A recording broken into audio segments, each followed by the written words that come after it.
You ask Tiger to solve. This deals with linear equations with one unknown. The final result is d equals 35/2. Let's solve it step by step. Swap sides. Group all constants on the right side of the equation. Subtract 9 from both sides. Simplify the arithmetic.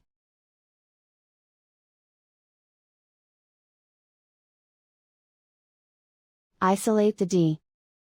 Multiply both sides by inverse fraction 5/2.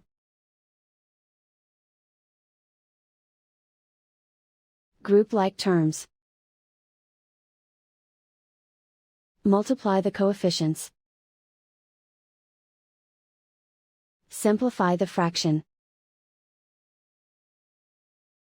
Multiply the fractions. Simplify the arithmetic. And so the final result is d equals 35/2.